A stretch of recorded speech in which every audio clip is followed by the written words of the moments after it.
আপনারা জানেন যে আজকে জুলাই গণঅভ্যুত্থান চলাকালে চাংখারপুর এলাকায় মানবতা বিরোধী অপরাধ সংঘটিত হয়েছিল। সেখানে 6 জনকে গুলি করে নির্বিচারে হত্যা করা হয়েছে। সেই মামলার আজকে সাক্ষ্য গ্রহণের দিন ছিল। শহীদ শাহরিয়ার খান আনাস তার মা আজকে PW9 হিসাবে ট্রাইব্যুনালে সাক্ষ্য প্রদান করেছেন। তিনি সাক্ষ্য প্রদানের সময় তার সন্তানের শহীদ হওয়ার ঘটনা বর্ণনা করেছেন। 5 আগস্ট 2024 সালে মার্চ টু ঢাকা কর্মসূচিতে তার ছেলে যখন অংশগ্রহণ করে, তার মা বাবাকে না জানিয়ে একটি চিঠি লিখে রেখে সে চলে যায়। সেই চিঠি তার মা ট্রাইব্যুনালে পড়ে শুনিয়েছেন এবং অঝরে কেঁদেছেন সন্তানের লেখা মাকে উদ্দেশ্য করে সেই চিঠি। এবং সারা পৃথিবী দেখেছে যে একটা সন্তান তার মাকে কিভাবে উদ্দেশ্য করে চিঠি লিখে এই আন্দোলনে ঝাঁপিয়ে পড়েছে এবং প্রাণ দিয়েছে।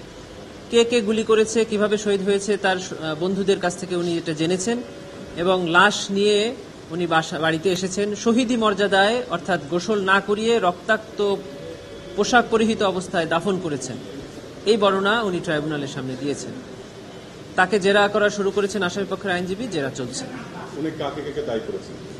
উনি সাবেক প্রধানমন্ত্রী, সাবেক স্বরাষ্ট্রমন্ত্রী, সাবেক সেতুমন্ত্রী ওবায়দুল কাদের, সাবেক আইজিপি এবং তৎকালীন এখানে পুলিশের যারা কর্মরত ছিলেন, ডিএমপি কমিশনার, উপকমিশনার, সেখানকার একজন ইন্সপেক্টর এবং 3 জন যারা সরাসরি গুলি করেছে কনস্টেবল, তাদের নাম উনি উল্লেখ করেছেন জবানবন্দি। ট্রাইব্যুনালের কাছে উনি কি চেয়েছেন? ট্রাইব্যুনালের কাছে উনি ওনার সন্তান সহ যাদেরকে নির্বিচারে এই আন্দোলনে হত্যা করা হয়েছে সকলের জন্য বিচার চেয়েছেন এবং আসামিদের ফাঁসি চেয়েছেন। একটা অপরিচিত মোবাইল নাম্বার থেকে ওনার মোবাইল একটা ফোন আসে। ফোনে একজন আন্দোলনকারী পরিচয় দিয়ে জানতে চায় যে আপনার পরিবারের কেউ কি আন্দোলনে গিয়েছে। তখন উনি বলেন যে হ্যাঁ, আমার ছেলে আনাস, সে 10ম শ্রেণীতে পড়ে, সে আন্দোলনে গিয়েছে। তখন ফোনের অপর প্রান্ত থেকে জানানো হয় যে আনাস মিটফোর্ড হাসপাতালে গুলিবিদ্ধ অবস্থায় আছে, আপনি দ্রুত আসেন। তখন উনি, উনার স্বামী এবং উনার বাবা, এই 3 জনে দ্রুত গতিতে মিটফোর্ড হাসপাতালে পৌঁছান। সেখানে গিয়ে দেখেন যে একটি স্ট্রেচারে রক্তাক্ত অবস্থায় উনার ছেলের নিথর দেহ পড়ে আছে। একটা মা যখন তার মাত্র 16 বছর বয়সী সন্তানের রক্তাক্ত গুলিবিদ্ধ নিথর দেহ হাসপাতালের স্ট্রেচারে পড়ে দেখতে পায়, ওনার মা বলেছেন তখন একটা মার কেমন দৃশ্য ছিল। ওনার মা বারবার আমাদেরকে প্রশ্ন করেছে। আমি বলছি আপনারা তখন কি করেছেন? উনি বলছে যে একটা মা তখন কি করতে পারে, এটা কি বলা লাগে? তারপরে উনি বলেছেন উনি চিৎকার করে দৌড়িয়ে গিয়ে স্ট্রেচারে রক্তাক্ত সন্তানের লাশ জড়িয়ে ধরে কান্না করতে থাকেন। এই বর্ণনা উনি দিয়েছেন। তারপরে ওনার সন্তানের লাশ যখন বাড়িতে নিয়ে আসে তখন ওনাদের সমস্ত শরীর, পোশাক রক্তে ভিজে যায়। সেই রক্তাক্ত কাপড়ও ওনারা ট্রাইব্যুনালে জমা দিয়েছেন।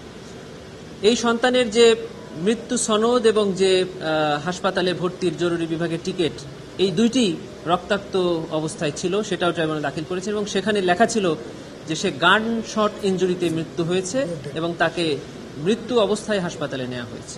আমরা যখন জিজ্ঞাসা করেছি যে আপনি যে জবানবন্দি দিলেন সন্তান হত্যার, তার জন্য আপনি আদালতের কাছে কি চান, উনি বলেছেন যে আমার সন্তানকে যেভাবে হত্যা করা হয়েছে সেই হত্যার বদলে আমি আসামিদের হত্যা চাই, মানে ফাঁসি চাই, উনি এটা বোঝাতে চান।